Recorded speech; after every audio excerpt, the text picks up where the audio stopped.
بات یہاں سے شروع ہوئی تھی کہ شرک میں تو مبتلا تم نہیں ہوو گے لیکن دنیا میں مبتلا ہو جاؤ گے۔ اب دنیا کی خاطر کوئی شخص کھڑے ہو کر اور شریف کا کوئی آدمی، ملتان کا کوئی آدمی کھڑے ہو کر یہ کہے، حضرت سید احمد سعید شاہ صاحب قادمی رحمت اللہ تعالی علیہ ونور اللہ تربتہ کو، یہ آپ جماعت اہل سنت کی صدارت سے ہٹیے، ہم نہیں مانتے آپ کو صدر۔ تو بتلائیے، اور سے پوچھا جائے تجھے دین زیادہ آتا ہے احمد سعید قادمی سے؟ تو کہتا ہے آپ نہ رہیں صدارت پر میں رہوں گا۔ دین سمجھانے آیا ہے، دین میں زیادہ ہے؟ دینی رہبری وہ علی سے زیادہ کر سکتا ہے؟ دینی رہبری کوئی خبیث لانتی حسین سے زیادہ کر سکتا ہے؟ حسین سے نقص ہو رہا ہے، حسین کو دین کی سمجھ نہیں اور اس سے دین کی گاڑی چل نہیں رہی، تو کھڑا ہو جا اور کہے حسین تو بیٹھ جا ہم سنبھالیں گے۔ یہ دو صورتیں ہیں نا۔ بس دین اگر تو ان سے زیادہ نہیں جانتا تو پھر آگ کس لیے سامنے آیا ہے؟ دین تو زیادہ جانتا نہیں۔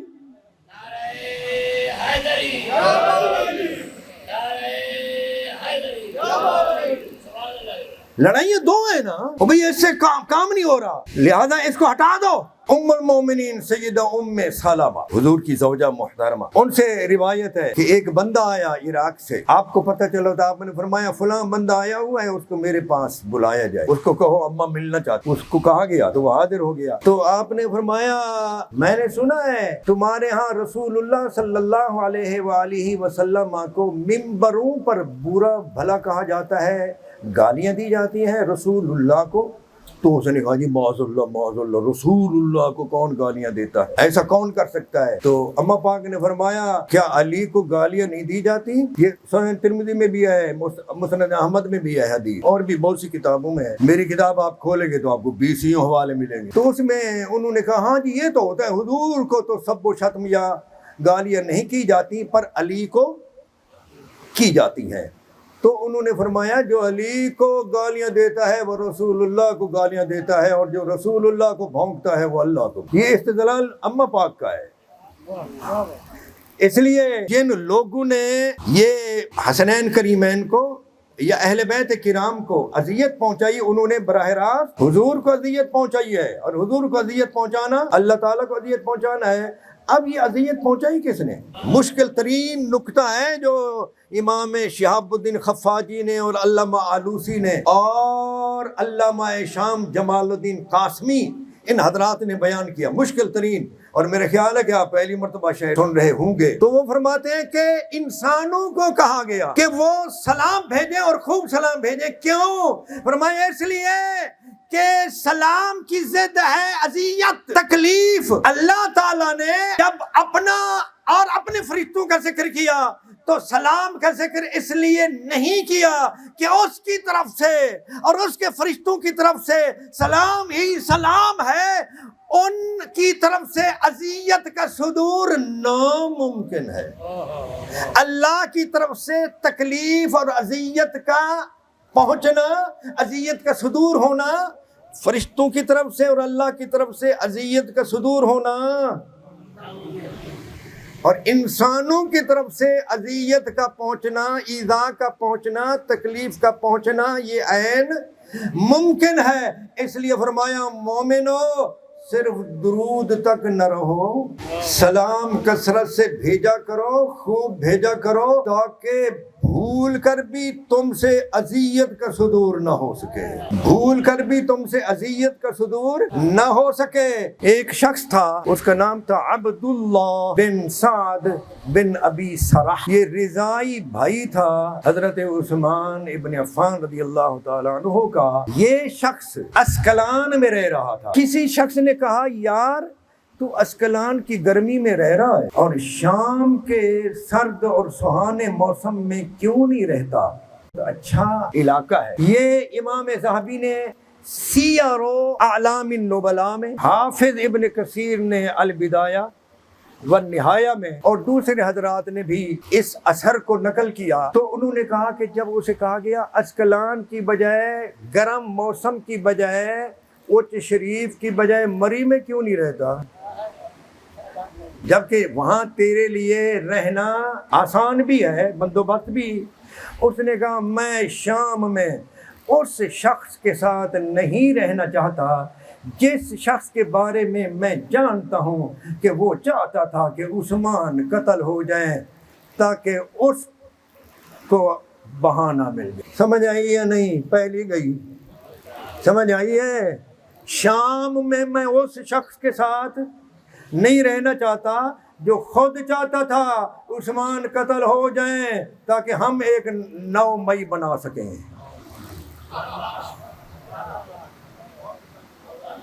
سمجھ آئی ہے؟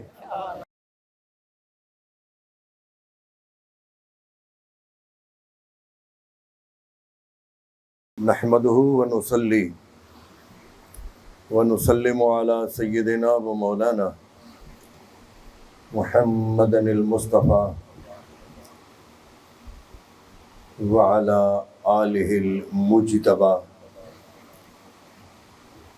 واصحابہ اولی الصدق والصفا۔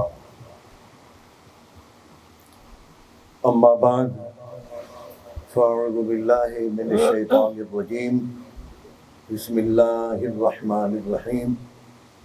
ان اللہ وملائکتہ یصلون علی النبی یا ایہا الذین آمنوا صلوا علیہ وسلموا تسلیما۔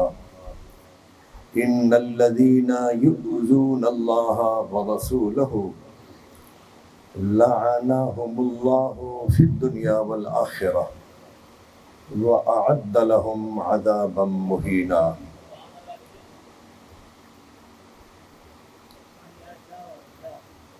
صدق اللہ العلی العظیم وصدق رسولہ النبی الکریم الامین۔ صدر مجلس،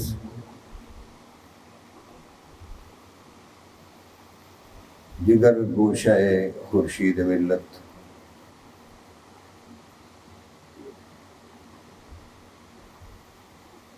حضرت قبلہ علامہ مولانا الحافظ القاری غلام جیلانی دامت برکاتہ العالی ما دامت الشمس واللیالی، اور جملہ بزرگان دین، سامعین گرامی قدر، آج سرزمین مدینۃ الاولیاء اچ شریف میں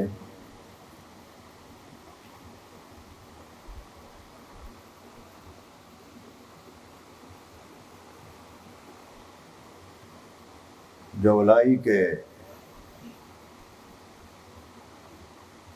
گرم ترین مہینہ میں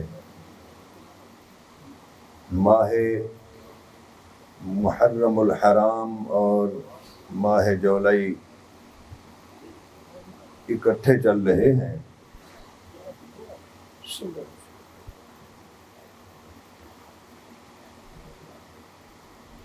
یہ محفل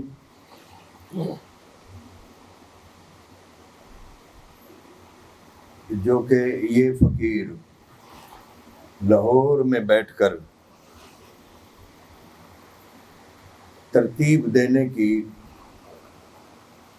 کوشش کرتا ہے، بلکہ ترتیب دینے کی بات کرتا ہے،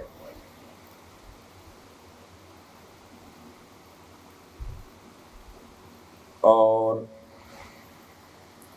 یہاں کوئی خاص تنظیم نہیں ہے،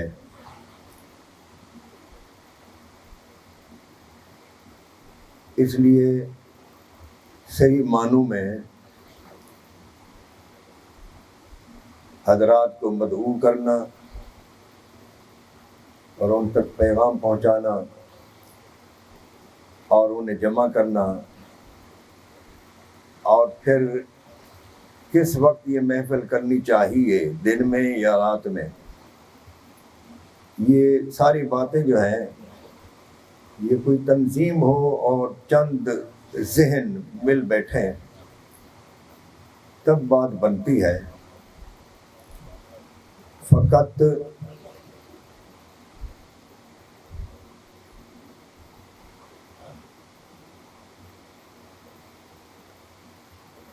مالی خرچہ جو ہے نا دے دینے سے کچھ نہیں بنتا. بہرحال آپ حضرات تشریف لائے اور مجھے میرے بعض احباب نے فرمائش کی کہ میں یہ آیت جو ہے ان الذین یؤذون اللہ ورسولہ، اس آیت کو موضوع بناؤں اور ساتھ جو احادیث مبارکہ ہیں اہل کسا علیہم السلام کے حوالہ سے. اہل کسا جن کو نبی کریم صلی اللہ علیہ وسلم نے بولی ہے شاباش چادر پہنائی، انہیں کہا جاتا ہے اہل کسا، جنہیں ہم سادہ الفاظ میں کہا کرتے ہیں چادر تطہیر والے.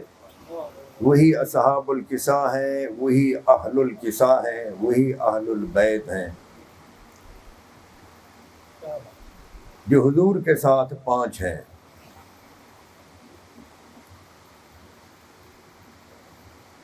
دوست نے فرمایا کہ یہ آیت سورہ احزاب کی آیت ہے. اس آیت کو منتخب کریں اور ساتھ یہ ملائیں کہ جو اس آیت میں ذکر ہے کہ جو اللہ اور اس کے رسول کو اذیت پہنچاتا ہے، اللہ اور اس کے رسول کو دونوں، حالانکہ اللہ کو تکلیف نہیں پہنچ سکتی، اللہ تعالیٰ کو کسی قسم کی کوئی تکلیف، کوئی بندہ نہ اس کو ضرر پہنچا سکتا ہے نہ فائدہ پہنچا سکتا ہے. اس کے باوجود اللہ تعالیٰ نے فرمایا جن لوگوں نے اللہ تعالیٰ کو اذیت دی اور اس کے رسول کو اذیت دی ان پر اللہ تعالیٰ دنیا میں بھی لعنت فرماتا ہے اور آخرت میں بھی. تو میرے دوست نے کہا کہ آپ اس کے ساتھ وہ حدیثیں بھی ملائیں کہ جس نے سیدہ فاطمہ کو اذیت دی تو حضور نے فرمایا اس نے مجھے اذیت دی. میں نے کہا جی کیوں نہیں، حدیث بھی صحیح ہے اور آیت بھی واضح ہے، قرآن کا حکم ہے، تو اسی موضوع پر ہی خطاب کر دیں گے. آج میں آپ کی توجہ اس آیت سے پہلے جو آیت ہے اس کی طرف، ان الذین یؤذون اللہ ورسولہ، اس آیت سے پہلے جو آیت ہے وہ ہے ان اللہ وملائکتہ یصلون علی النبی. اور پھر اس آیت درود سے جو پہلے آیت ہے وہ ایک لمبی آیت ہے، اس میں بھی ایذا کا ذکر ہے، اذیت کا. اذیت کے ذکر کے بعد ہے پھر درود و سلام بھیجنے کا. درود و سلام بھیجنے کے حکم کے بعد ہے کہ جو اذیت دیتے ہیں اللہ اور اس کے رسول کو ان پر لعنت ہے. تو یہ ترتیب جو ہے اس میں آپ کو ذرا غور و فکر کرنے کی دعوت دوں گا کہ پہلے اذیت کا ذکر، بعد میں درود اور سلام کا ذکر، اس کے بعد پھر یہ ذکر کہ جو اذیت پہنچاتے ہیں ان پر. ایسا کیوں ہے؟ جو پہلی آیت ہے میں اس کا، لمبی آیت ہے، میں اس کا ترجمہ آپ کو سنا کر قرآن کریم میں آپ کو ڈوبنے کی دعوت دیتا ہوں. اللہ رب العزت نے ارشاد فرمایا ایمان والو، نبی کے گھروں میں بغیر اجازت کے داخل نہ ہوا کرو، اور نبی جب تک تمہیں کھانے کی دعوت نہ دیں تو از خود نہ آیا کرو. لیکن اذا دعیتم فادخلوا، جب تمہیں دعوت دی جائے، جب تم بلائے جاؤ، جب تمہیں انوائٹ کیا جائے تو پھر فادخلوا، آ جاؤ. فَإِذَا طَعِمْتُمْ فَانْتَشِرُوا، جب کھانا کھا چکو، کھانے سے فارغ ہو جاؤ، فَانْتَشِرُوا تو منتشر ہو جاؤ، چلے جاؤ. وَلَا مُسْتَأْنِسِينَ لِحَدِيثٍ، آپس میں بیٹھ کر گفتگو اور گپ شپ نہ لگایا کرو، وہیں بیٹھے بیٹھے گفتگو نہ کرتے رہا کرو. جہاں تمہیں کھانے کے لیے بٹھایا گیا ہے، کھانے سے فارغ ہو گئے، پھر نبی کے گھر میں بیٹھ کر آپس میں گفتگو کرتے رہے، ایسا نہ کرو. کیوں؟ ان ذالکم کان یؤذی النبی، تمہارا یہ عمل نبی کو اذیت پہنچاتا ہے. ہوا یہ کہ سیدہ زینب رضی اللہ تعالی عنہا سے جب نکاح ہوا، اللہ تبارک و تعالی نے نکاح کر دیا کہ یہ زید جو ہیں ان کو چھوڑیں گے، جو آپ کے منہ بولے بیٹے ہیں. نبی کریم صلی اللہ علیہ وآلہ وسلم کے منہ بولے جو بیٹے تھے وہ ان کے نکاح میں تھیں اور وہ انہیں نہیں چاہتی تھیں. تو اللہ تعالیٰ نے فرمایا کہ یہ طلاق دے، آپ اس بی بی کے ساتھ نکاح کریں. اس بی بی کا جب نکاح ہوا تو ولیمہ کیا گیا. اس ولیمے میں صحابہ کو بلایا گیا، وہ آئے. ایک ٹولی آتی، کھانا کھا کر باہر چلی جاتی، پھر دوسرا گروہ آ جاتا، وہ کھانا کھا کر چلا جاتا، پھر ایک اور جماعت آ جاتی، وہ کھانا کھا کر چلی جاتی. ایک ایسی جماعت ہے آخر میں کہ جسے معلوم تھا کہ اب سب کھا چکے، تو وہ کھانا کھا کر فارغ ہو کر وہیں بیٹھے گفتگو کرتے رہے. نبی کریم صلی اللہ علیہ وآلہ وسلم، حدیث پاک میں آتا ہے کہ آپ جس حجرہ میں وہ حضرات بیٹھے تھے صحابہ کرام، اس حجرہ کے باہر دروازے کے سامنے سے یوں چہل قدمی کر رہے تھے اور کن آنکھیوں سے انہیں دیکھ رہے تھے، یہ کب اٹھیں. یہ اٹھیں تو گھر کے دوسرے کام کاج، تو وہ اٹھ نہیں رہے. حضور بار بار آ رہے ہیں جا رہے ہیں، فرما نہیں رہے کہ بابا کھانا کھا چکے ہو تو اٹھ کر چلے جاؤ. کیوں نہیں فرما رہے؟ اللہ تعالیٰ فرماتے ہیں فَيَسْتَحْيِي مِنْكُمْ، شرم کرتے ہیں، حیا فرماتے ہیں، وہ تمہارا لحاظ کرتے ہیں. اتنا نہیں کہہ سکتے کہ اٹھو بابا چلے جاؤ، اب کھانا کھا چکے ہو تو بیٹھ جاؤ. لیکن تمہارا وہاں بیٹھ کر تھوڑا سا وقت، تھوڑی سی انذار ہمارے نبی کو کرانا کہ ابھی یہ اٹھیں تو دوسرے کام کاج میں مشغول ہوا جائے، یہ تھوڑی سی انذار جو ہے یہ نبی کو اذیت پہنچا رہی ہے. فَيَسْتَحْيِي مِنْكُمْ، وہ تم سے حیا کرتا ہے. وَاللَّهُ لَا يَسْتَحْيِي مِنَ الْحَقِّ، لیکن اللہ حق کہنے سے شرماتا نہیں ہے. وَإِذَا سَأَلْتُمُوهُنَّ مَتَاعًا فَاسْأَلُوهُنَّ مِنْ وَرَاءِ حِجَابٍ، اور جب نبی کی بیویوں سے دروازے پر آ کر کچھ مانگا کرو تو پردے کے پیچھے کھڑے ہو کر مانگا کرو. ذالکم اطہر لقلوبکم وقلوبہن، یہ تمہارے دلوں کے لیے اور ان کے دلوں کے لیے پاکیزگی کا سبب ہے. ما کان لکم ان تؤذوا رسول اللہ، تمہیں یہ حق نہیں پہنچتا کہ تم اللہ کے رسول کو اذیت پہنچاؤ. اب بتلائیے اس میں کون سی لڑائی ہوئی، کون سی کوئی گالم گلوچ ہوئی؟ تھوڑی سی دیر بیٹھ کر صحابہ کرام رضی اللہ تعالیٰ عنہم نے آپس میں باتیں ہی کی تھی نا.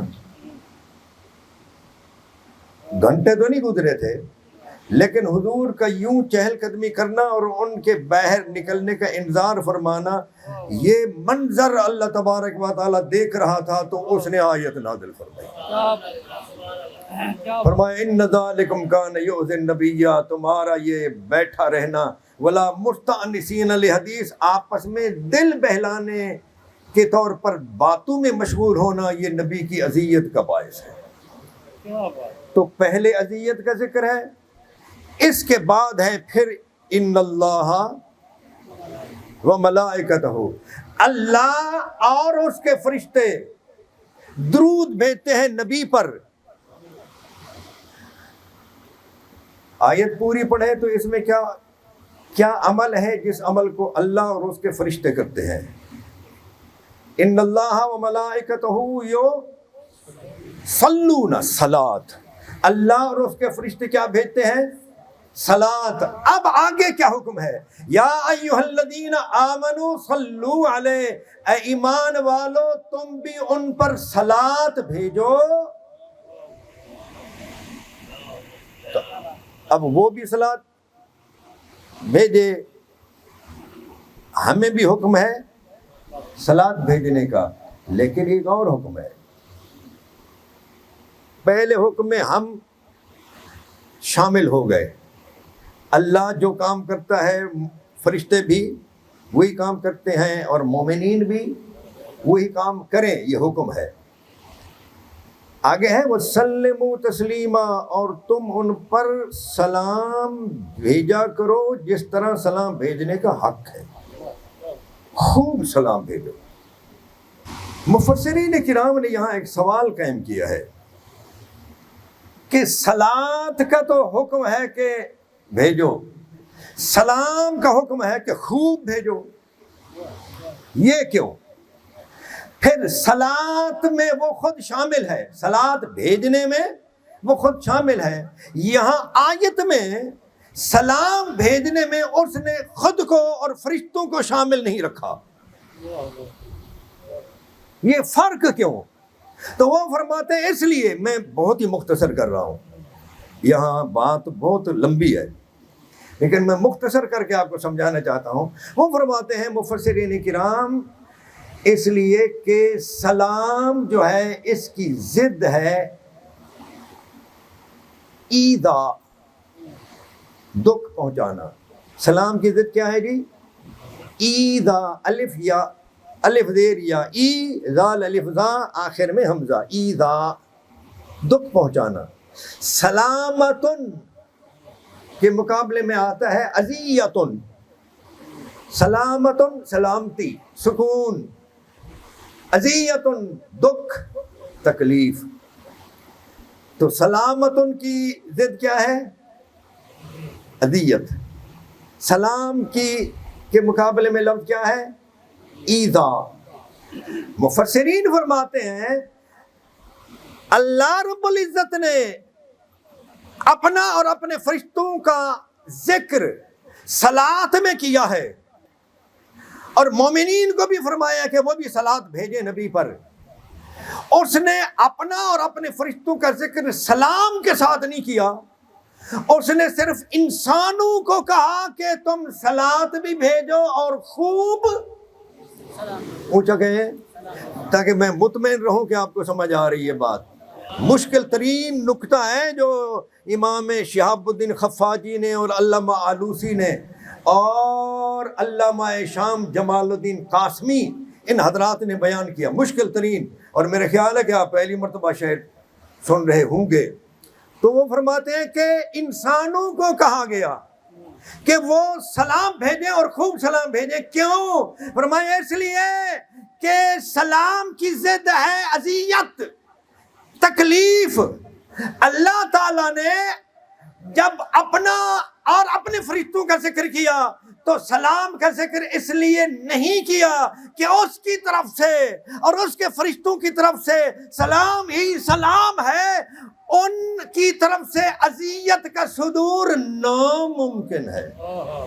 اللہ کی طرف سے تکلیف اور اذیت کا پہنچنا، اذیت کا صدور ہونا، فرشتوں کی طرف سے اور اللہ کی طرف سے اذیت کا صدور ہونا اور انسانوں کی طرف سے اذیت کا پہنچنا، ایذا کا پہنچنا، تکلیف کا پہنچنا یہ عین ممکن ہے. اس لیے فرمایا مومنو صرف درود تک نہ رہو،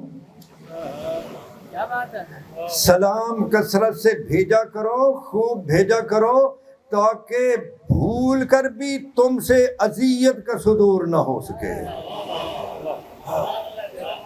بھول کر بھی تم سے اذیت کا صدور نہ ہو سکے.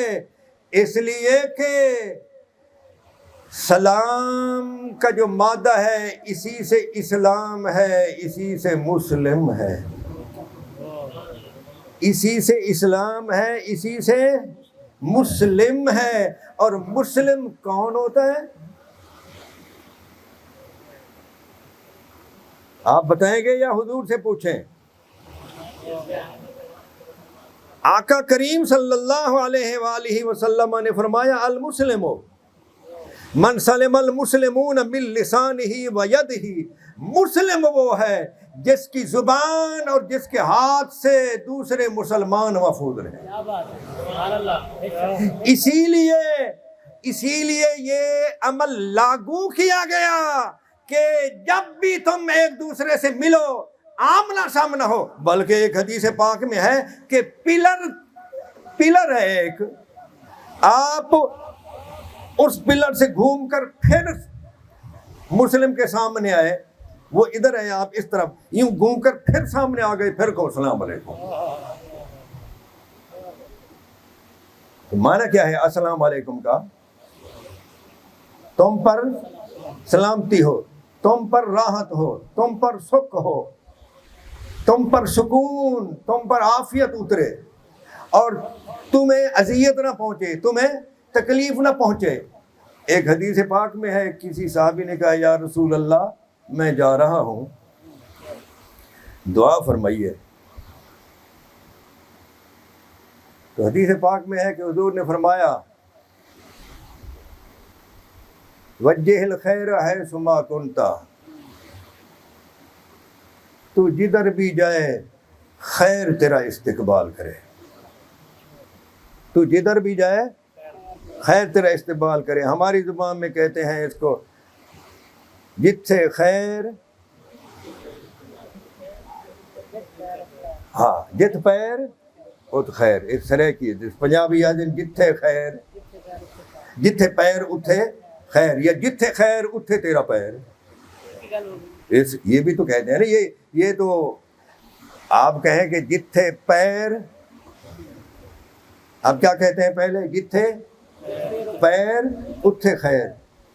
نبی کریم صلی اللہ علیہ وسلم کا معاملہ الگ ہے۔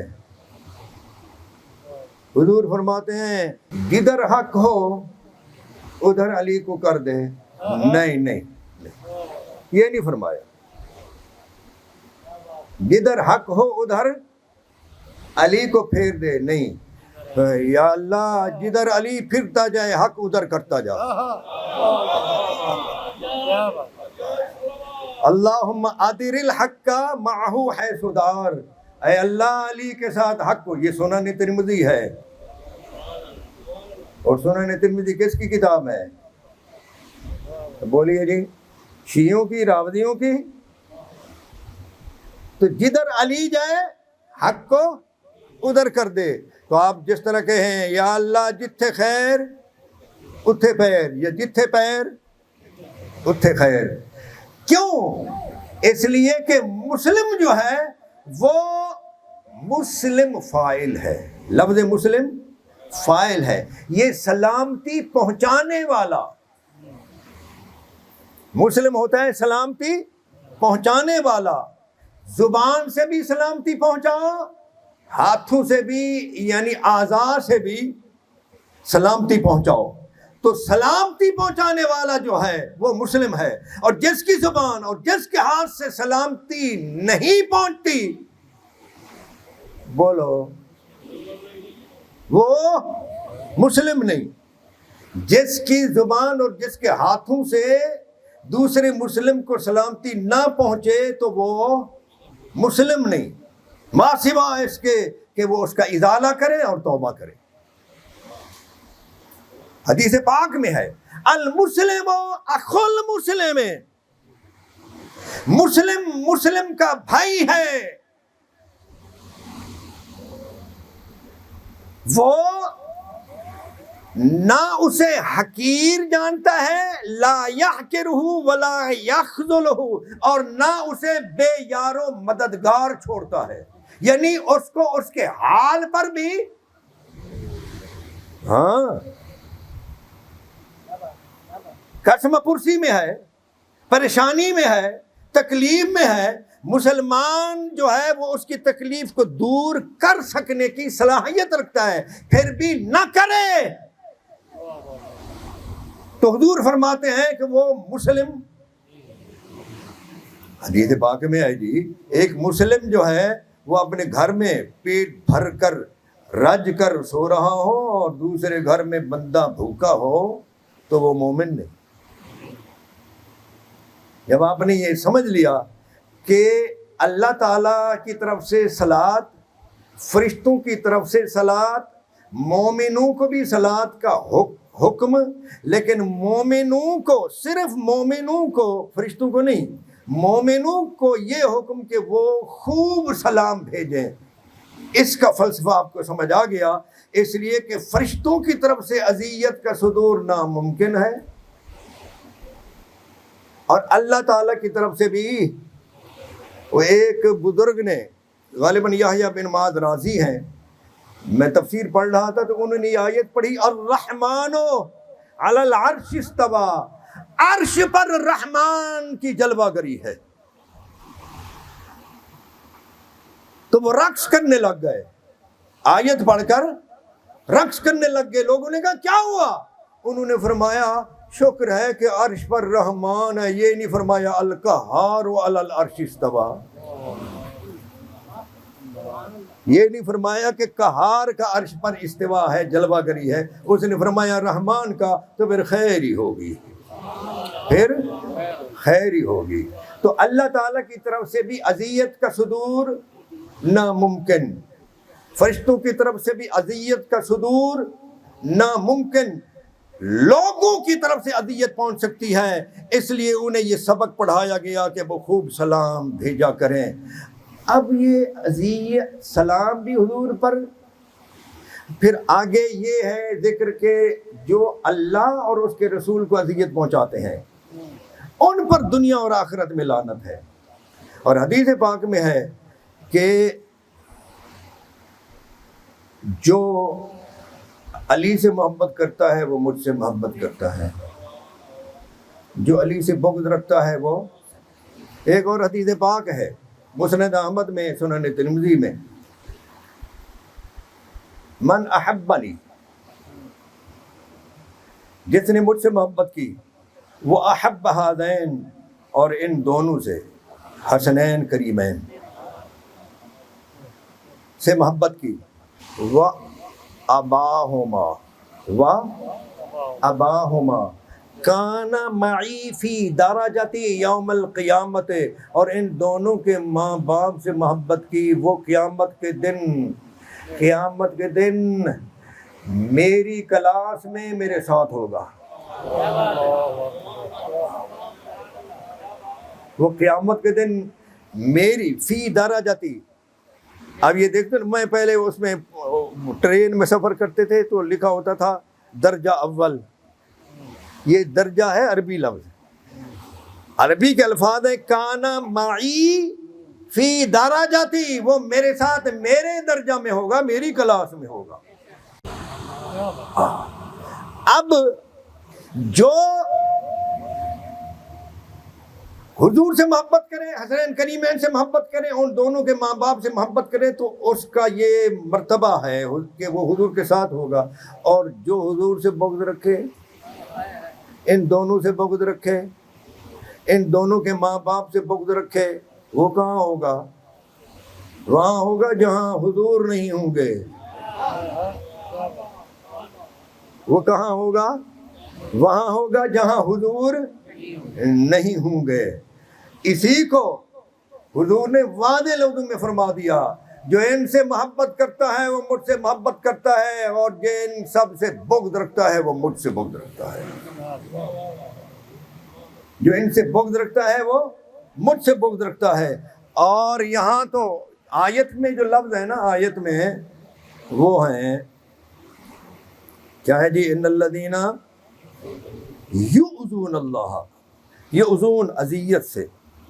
اور یہاں حدیث پاک میں بھی یہ الفاظ آئے ہیں، سیدنا ابن زبیر سے روایت ہے، اور اس کو امام احمد نے، امام ترمذی نے اور امام حاکم نے بیان کیا۔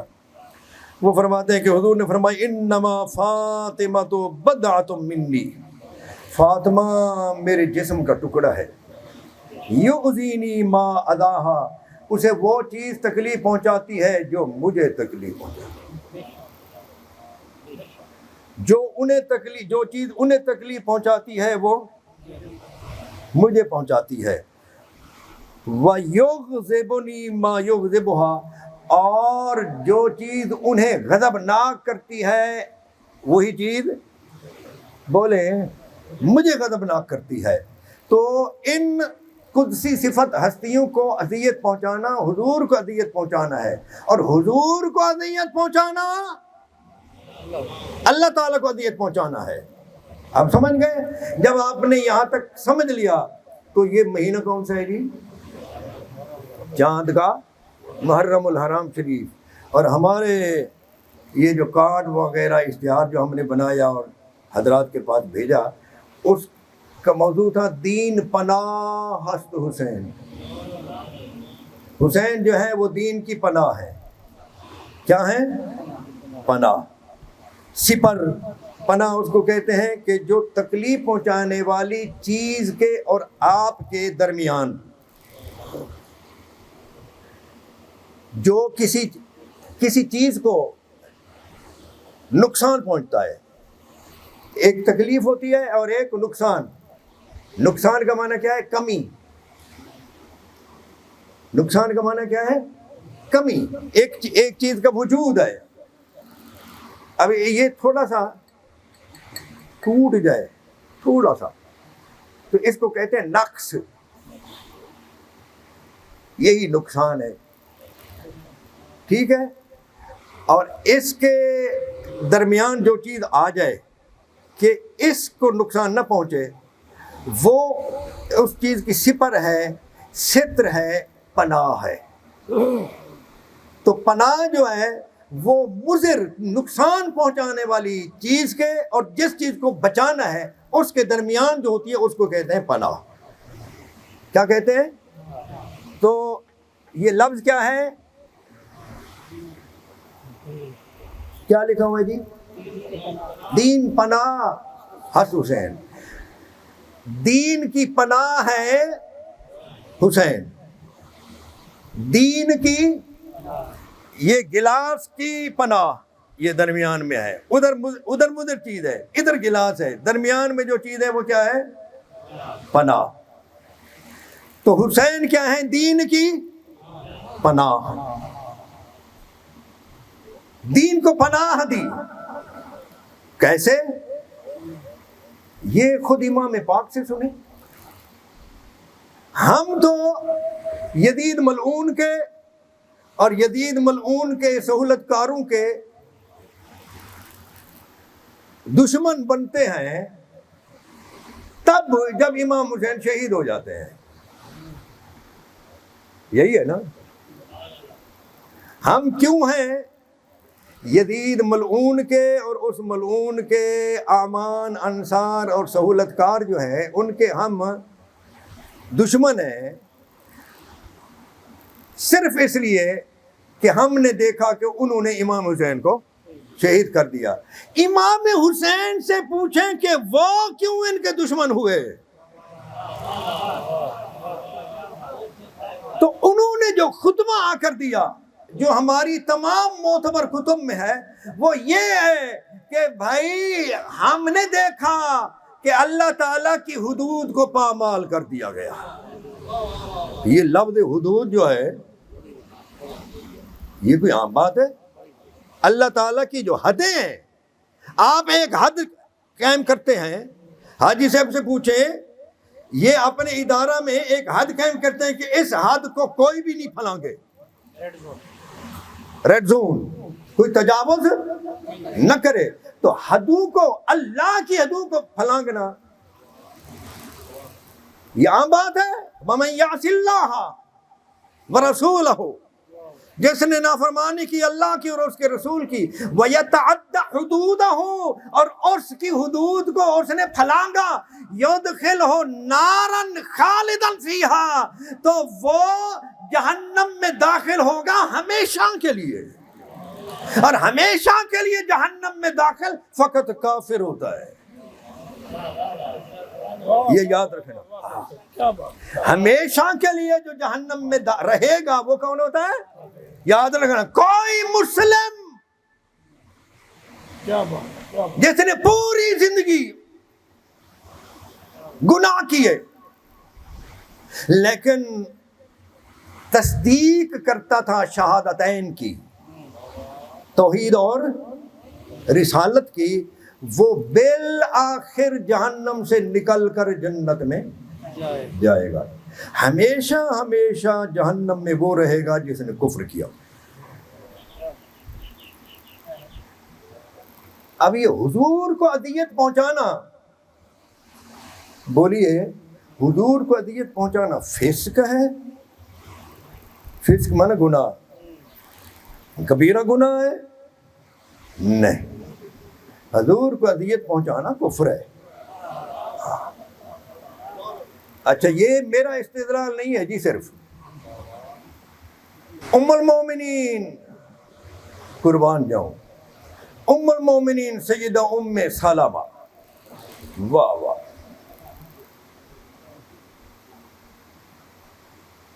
بڑی استقامت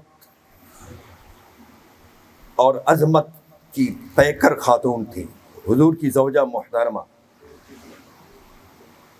ان سے روایت ہے کہ ایک بندہ آیا عراق سے، تو آپ کو پتہ چلا تھا، آپ نے فرمایا فلاں بندہ آیا ہوا ہے، اس کو میرے پاس بلایا جائے، اس کو کہو اماں ملنا چاہتی ہیں.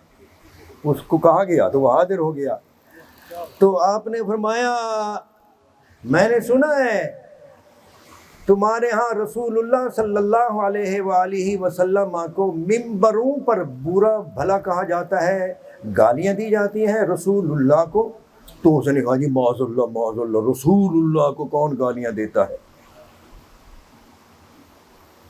ایسا کون کر سکتا ہے؟ تو اماں پاک نے فرمایا کیا علی کو گالیاں نہیں دی جاتی؟ تو اس نے کہا ہاں یہ تو ہوتا ہے.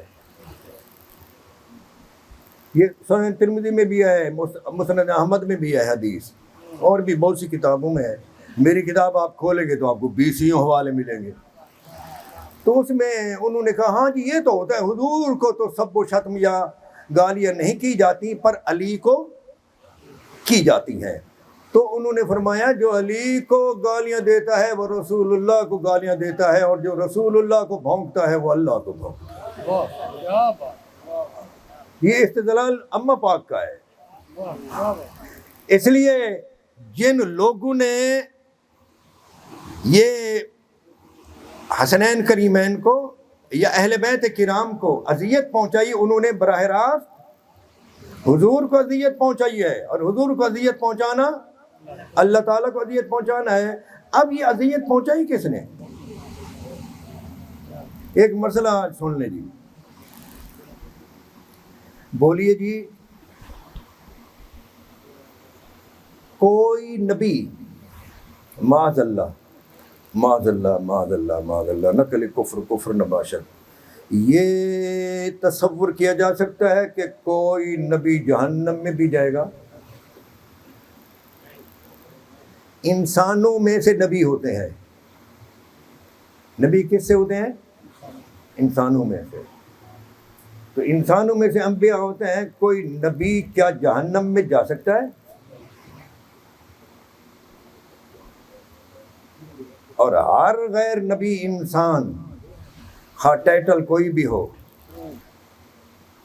اس کا جہنم میں جانا ممکن ہے.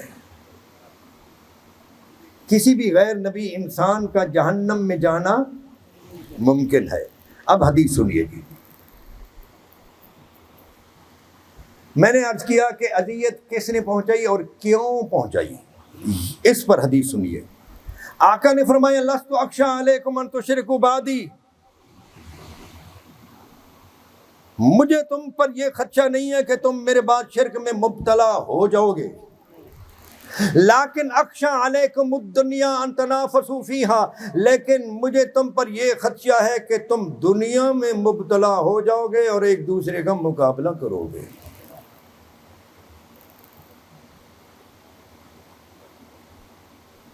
اسی حدیث کا ایک حصہ یہ ہے کہ کچھ لوگوں کو فرشتے آ کر روکیں گے کس وقت؟ جب کچھ لوگ نبی کریم صلی اللہ تعالی علیہ وآلہ وسلم کی طرف بڑھ رہے ہوں گے اور حضور حوض پر کھڑے ہوں گے. وہ حضور کی طرف بڑھ رہے ہیں، فرشتے آ کر حائل ہو گئے. میرے آقا کے الفاظ ہیں یحال بینی و بینہم، وہ میرے اور تمہارے اور یعنی ان لوگوں کے درمیان فرشتے حائل ہو جائیں گے اور ان لوگوں کو وہ وہاں سے لے جائیں گے اور مجھ تک پہنچنے نہیں دیں گے. میں کہوں گا، اب الفاظ سنیے، میں کہوں گا یا رب یہ میرے صحابہ ہیں.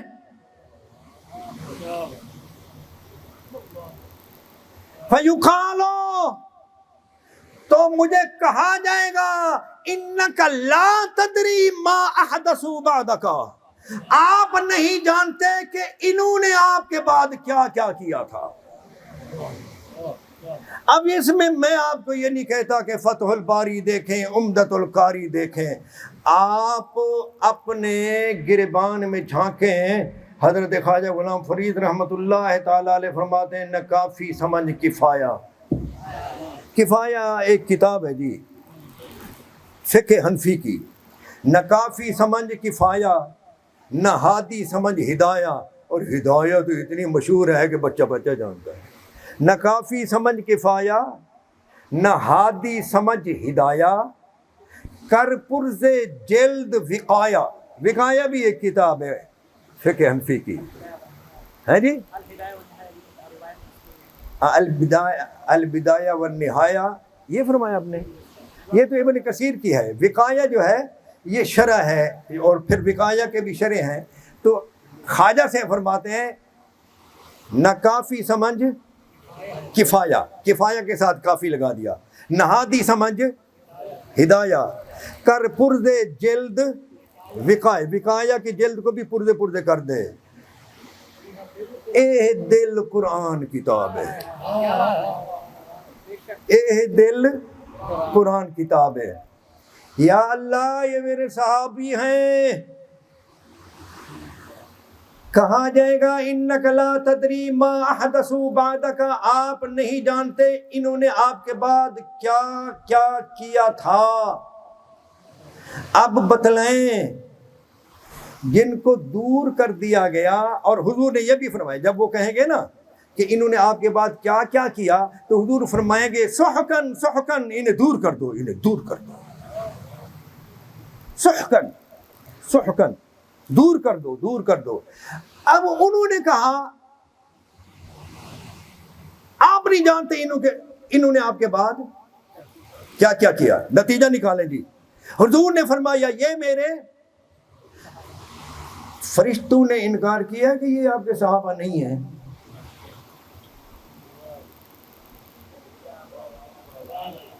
بولے جب حضور نے فرمایا یا رب یہ میرے صحابہ ہیں، یہی ہے نا. یہ بخاری اور مسلم کی حدیث ہے حضرت. کس کی ہے؟ بخاری اور مسلم دونوں میں ہے. یہ میرے صحابی ہیں. تو کہا جاتا یہ آپ کے صحابی نہیں ہیں. یہی ہے نا. نہیں حضرت یہ آپ کے صحابی نہیں ہے. حضور یا رسول اللہ یہ آپ کے صحابی نہیں ہے. انہوں نے کہا ٹھیک ہے لیکن آپ نہیں جانتے انہوں نے آپ کے بعد کیا کیا کیا. وہ اس پر ہمارے علماء جو ہے نا ایک نقطہ بیان کرتے ہیں، وہ بھی میں اپنا ایک مسلک ہے جو ہمارا اس کی خاطر بیان کر دیتا ہوں. تو کہتے ہیں کہ یہ تو تم کہتے ہو حضور کو تو دیوار کے پیچھے کا علم ہے اور قیامت تک کا علم ہے اور اس کا علم ہے اور اس کا علم ہے. ہاں، اور اس حدیث میں تو یہ ہے کہ فرشتے کہہ رہے ہیں آپ نہیں جانتے کہ انہوں نے آپ کے بعد کیا کیا، آپ نہیں جانتے. تو ہمارے علماء کہتے ہیں بھائی حضور جو قیامت کو ہوگا ہزاروں سال بعد اس کا ذکر پہلے فرما رہے ہیں ایسا ہونے والا ہے. حضور نے تو پہلے بیان فرما دیا کہ ایسا ہوگا، میرے صحابہ کہلانے والے لوگ میری طرف آ رہے ہوں گے، ان کو فرشتے لے جائیں گے، مجھ سے دور کر دیں گے، میں بھی کہوں گا در در، تو پھر وہ کہیں گے کہ یہ آپ نہیں جانتے، انہوں نے آپ کے بعد، وہ کہیں گے، یہ سب کون بیان کر رہا ہے؟ حضور ہی بیان کر رہے ہیں. ہاں تو حضور نے جو آگے ہونے والے وہی بیان کر دیا. یہ تو ایسا ہے نا میاں، جو کوئی بندہ یہ کرے گا اور اس کو یہ سزا ملے گی. عام بندہ جو ہے، جو کوئی بندہ ماں باپ کی نافرمانی کرے گا، وہ اس کو دنیا میں بھی ذلت مل سکتی ہے، آخرت میں تو کوئی بھی اس کی سفارش نہیں کر سکے گا، ہے یا نہیں؟ تو اسی طرح صحابہ کے سامنے کھڑے ہو کر حضور نے بیان فرما دیا کہ تم میں سے کچھ ایسے لوگ ہوں گے جن کو مجھ سے دور کر دیا جائے گا. میں پکارتا رہوں گا، یہ میرے صحابہ ہیں، وہ مجھے سامنے سے جواب دیں گے کہ آپ نہیں جانتے انہوں نے آپ کے بعد کیا کیا. بات کہاں سے شروع ہوئی تھی؟ بات یہاں سے شروع ہوئی تھی کہ شرک میں تو مبتلا تم نہیں ہوو گے، لیکن دنیا میں مبتلا ہو جاؤ گے. اب دنیا کی خاطر آئیے اس پوائنٹ پر ذرا. اب کوئی شخص کھڑے ہو کر، اور شریف کا کوئی آدمی، ملتان کا کوئی آدمی کھڑے ہو کر یہ کہے، حضرت سید احمد سعید شاہ صاحب قادمی رحمت اللہ تعالی علیہ ونور اللہ تربتہ کو،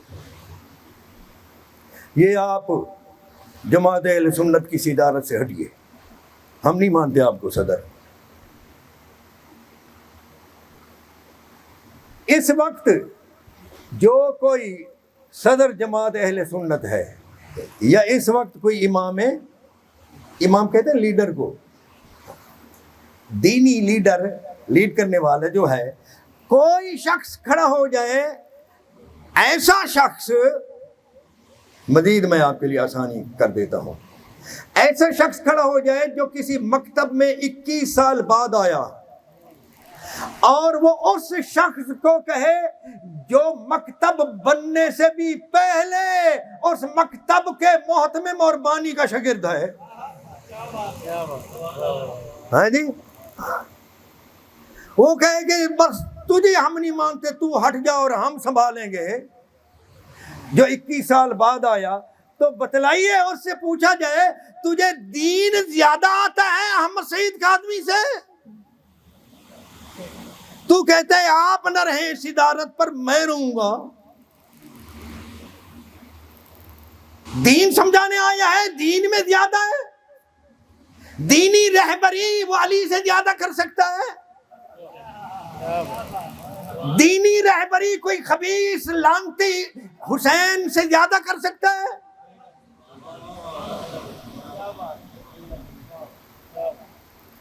حسین سے نقص ہو رہا ہے، حسین کو دین کی سمجھ نہیں، اور اس سے دین کی گاڑی چل نہیں رہی.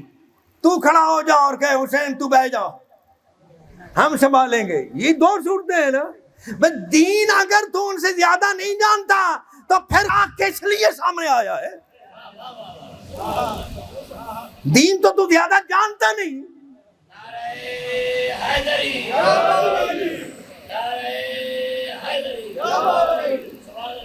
لڑائیاں دو ہیں نا، اور بھئی اس سے کام نہیں ہو رہا، لہذا اس کو ہٹا دو. اور کیا بولتے ہیں اس کو، یہ جو پاس کر کے عمران خان کو ہٹایا گیا، سمجھ گئے؟ یاد رکھنا، یہ میں جان بوجھ کر ایسے کرتا ہوں، یاد رکھنا آپ خوش نصیب ہیں، آپ پر جو کتاب اتری ہے وہ ہر زمانے کے لیے تازہ ہے.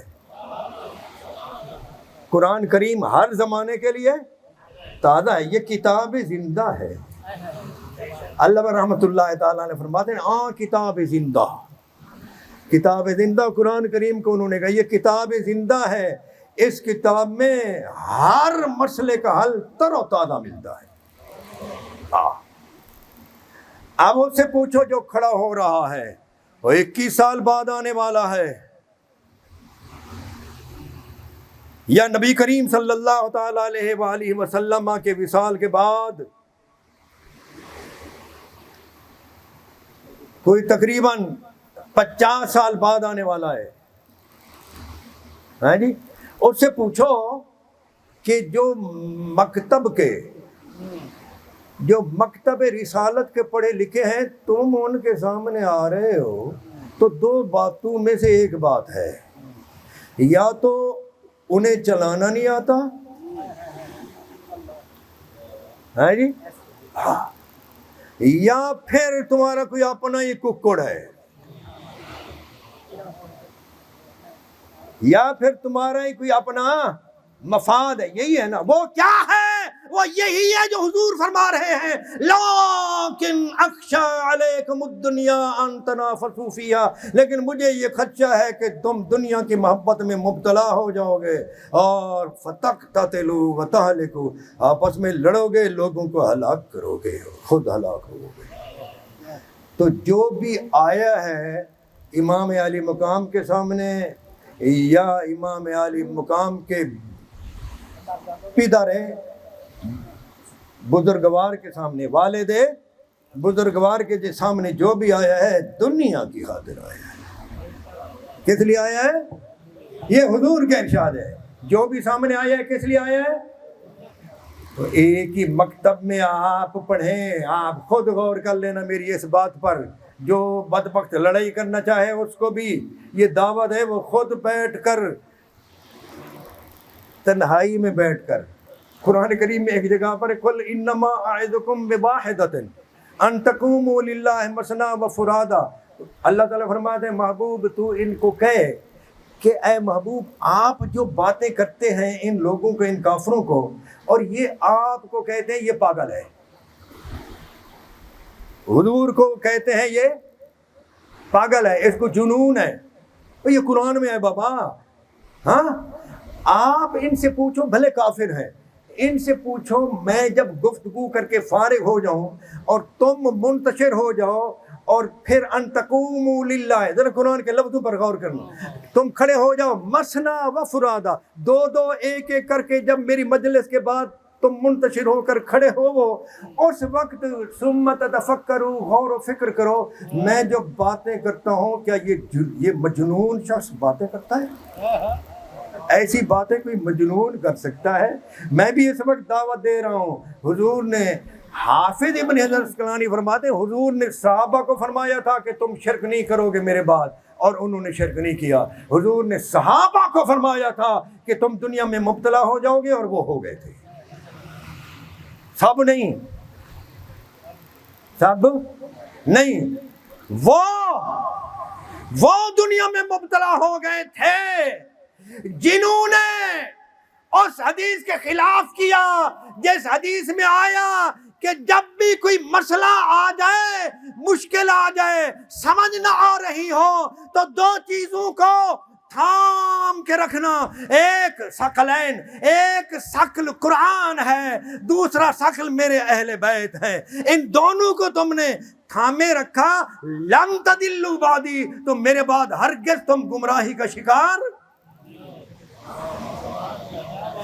تو جن کو تھامنے کا آرڈر تھا، حکم تھا، کوئی بندہ اگر اسے تھامنے کی بجائے اس سے ٹکراتا ہے تو یا تو وہ ان سے عالم بنا ہے، یا پھر وہی ہے کہ حضور نے فرمایا وہ دنیا کی خاطر ایسا کرتا ہے. کس کی خاطر کرتا ہے؟ اور جس نے بھی دنیا کی خاطر ایسا کیا، جس نے بھی دنیا کی خاطر ایسا کیا، اس کے لیے ہے ان الذین یؤذون اللہ ورسولہ لعنہم اللہ فی الدنیا والآخرہ. جو آیت شروع میں پڑھی تھی وہ آخر میں پڑھی ہے، پلے پڑھی. اب آخر میں ایک بات عرض کر دوں. ایک شخص تھا، اس کا نام تھا عبداللہ بن سعد بن ابی سرح. عبداللہ بن سعد بن ابی سرح یہ رضائی بھائی تھا حضرت عثمان ابن عفان رضی اللہ تعالیٰ عنہ کا، اور یہ گورنر تھا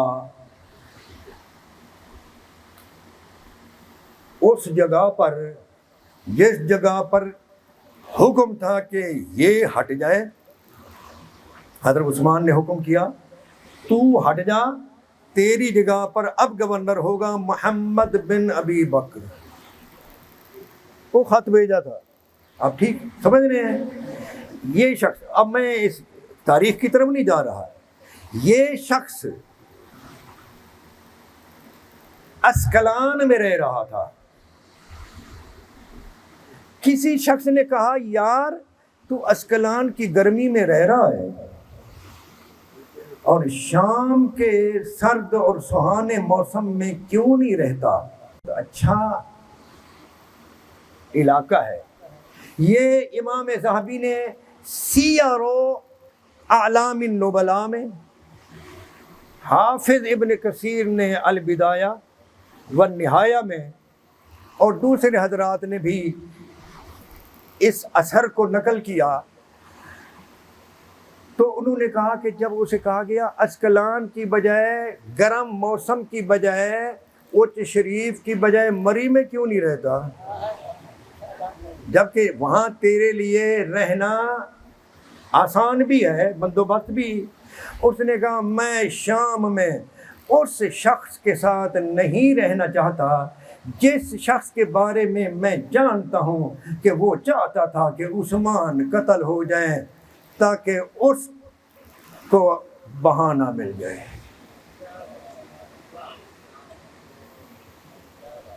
سمجھ آئی یا نہیں؟ پہلی گئی سمجھ آئی ہے. شام میں اس شخص کے ساتھ نہیں رہنا چاہتا جو خود چاہتا تھا عثمان قتل ہو جائیں تاکہ ہم ایک نو مئی بنا سکیں.